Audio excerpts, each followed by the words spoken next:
Good morning, students. Hope you all are well. Welcome to the Emergent Public School classes. Today we will start with a new topic, decimal. ये आपका chapter 6 है maths book का. The word decimal, जो word decimal है वो originate हुआ एक Latin word से, दैट इज डेसिम. इससे ये स्टार्ट हुआ है और विच का उसका मीनिंग है टेंथ. ठीक है.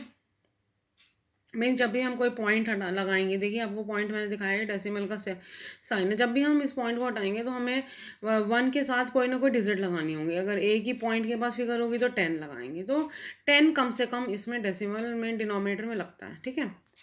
Now see the decimal place value chart. अब आप देखिए, जो आपके राइट हैंड साइड में है ये है डेसिमल पार्ट, और जो लेफ्ट हैंड साइड में है ये इंटीग्रल पार्ट है. ठीक है.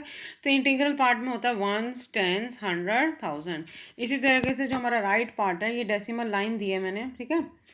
यहाँ से डेसिमल पार्ट स्टार्ट होता है. ठीक है. 10th THS लग जाएगा. 1/10 हो गया, हंड्रेड्स 1/100 हो गया, 1000 1/1000 हो गया, 10,000s 1/1000. तो इंटीग्रल पार्ट और डेसिमल पार्ट के बारे में हम पढ़ेंगे. ठीक है.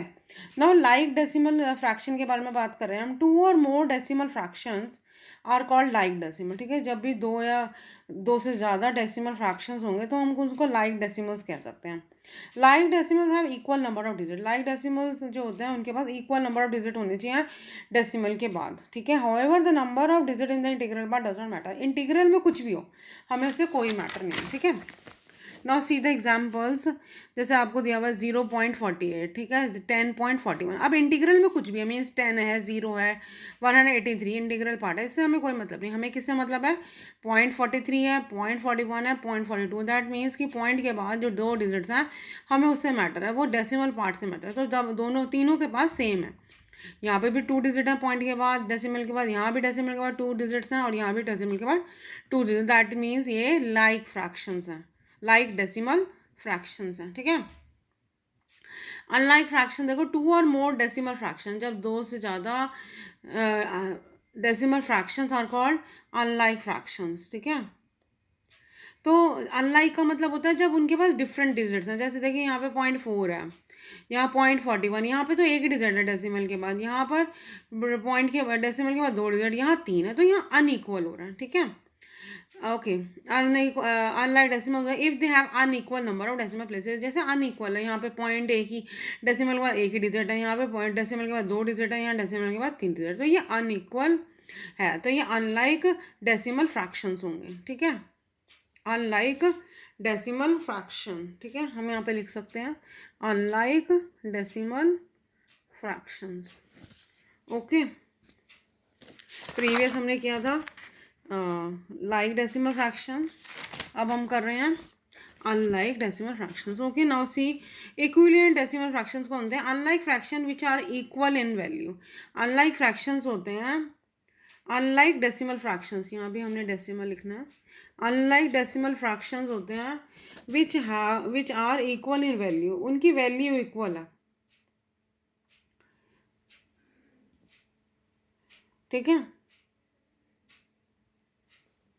वैल्यू उनकी इक्वल है तो हम उसको बोलेंगे इक्विवेलेंट डेसिमल फ्रैक्शन. जैसे देखो यहाँ 0.4 है, यहाँ पे भी 0.4 ही है. मतलब अगर हम इसके पीछे 0 लगा लेते हैं तो उससे कोई मतलब नहीं है. हमें मेन ये देखना है. ठीक है. जैसे 0.4 है, 0.40 है, 0.400, 0.400, ये सब इक्वल है. क्यों इक्वल है? क्योंकि पॉइंट के बाद यहाँ पर हमारे पास 0.4 है, यहाँ भी 0.4 है. ये तो हम अब ज़ीरो जो है अपने यूज़ के लिए हम लगा सकते हैं. ठीक है. यहाँ पर भी 2 ज़ीरो दे रखे हैं तो उससे हमें कोई मतलब नहीं है. बस हमें ये देखना है कि यहाँ 0.4, तो ये सारे जो हैं इन सब की वैल्यू जो है वो 0.4 के इक्वल है. ठीक है. ये जितनी फिगर्स हैं इनकी वैल्यू जो है वो 0.4 के इक्वल है. ठीक है. अब नेक्स्ट देखो कन्वर्जन कैसे करेंगे डेसिमल से फ्रैक्शन में. ठीक है. फर्स्ट रूल क्या है? Right the given number without decimal point in the numerator. अब जो हम जैसे हमें 2.5 दिया हुआ है तो हम उसको बिना डेसिमल के लिख सकते हैं. ठीक है. हम क्या करेंगे, मतलब डेसिमल को हटाते ही उसके नीचे 0 लगा लेंगे. देखो सेकंड है इसका rule, write 1 in the denominator. 1 लगा लेंगे denominator, followed by as many zero, जितनी जीरोस की जरूरत है उतनी लगाएंगे एज द डेसिमल प्लेस. ठीक है. थर्ड रूल है इसका, then write the resulting fraction in the lowest term. फिर हम उसको लोएस्ट टर्म में करेंगे. अब देखिए 2.5 है, अगर हम इसको पॉइंट हटा के ही सीधा लिखते हैं, 25 लिख दिया.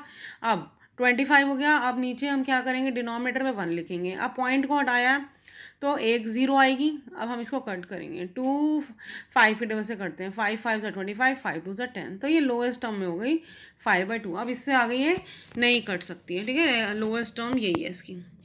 नो देखो ये एक्सरसाइज दे रखा है आपको, राइट इन एक्सपांडेड फॉर्म, एक्सपांडेड फॉर्म में आपको लिखना है, ठीक है। तो आप देखिए जब हमारी इंटीग्रल पार्ट है, यहाँ पे है 1, ठीक है, 2 है, तो इंटीग्रल पार्ट में क्या है, 1 है, वंस कह देंगे, इसको कह देंगे टेंस, तो 1 से स्टार्ट होता है वो। देन 1 जो है यहाँ पे आप डेसिमल के बाद आ गए, तो ये 1/10 है, 0 को लिखेंगे 0 हंड्रेड्स, देन 9 को लिखेंगे 9,000, 7 को लिखेंगे 7 10,000, ठीक है। तो अब मैं इसको लिख रही हूँ यहाँ पे 2 टेंस प्लस 1 वंस, हमें इसे एक्सपैंड करके लिखना है, plus 1 tens plus 0 hundreds plus 900 9,000 plus 7 10,000, ठीक है। नेक्स्ट देखते हैं, अब 433.4 4,334 दे रखा, तो ये इंटीग्रल पार्ट है, 334 हमारा डेसिमल पार्ट है। तो हम इसको यहाँ से करेंगे काउंट, वंस टेंस 100 1000, तो ये 1000 हो गया, 4,300, 3 टेंस 4 वंस, ये तो हमारा इंटीग्रल पार्ट हो गया। अब यहाँ से टेंथ से शुरू होगा, 3 टेंस 300 एंड 4,000, ठीक है। नेक्स्ट देखिए, राइट अ डेसिमल फ्रैक्शन। अब जो हमें एक्सपैंड दे रखा है, हमें डेसिमल में लिखना है। अब देखो इंटीग्रल, देखो जहाँ पे इंटीग्रल पार्ट है वो यहाँ तक है, क्योंकि जहाँ पे टेंथ स्टार्ट हो गया ये डेसिमल पॉइंट आ जाएगा, ठीक है। अब 8,000 है, 1000 की प्लेस में 8 लगाया, 100 में नहीं था कुछ तो 0 लगा दिया, टेंस में कुछ नहीं था 0 लगा दिया, वंस में 8 था 8 लगा दिया, देन मैंने क्या लगाया, डेसिमल। अब 3 टेंस हो गया और 9 हंड्रेड्स। तो आई थिंक सो आपको यहाँ तक समझ में आ गया होगा एक्सपैंडेड फॉर्म और डेसिमल फ्रैक्शन, आपको इसको डेसिमल फ्रैक्शंस में कैसे लिखना है। Thank you.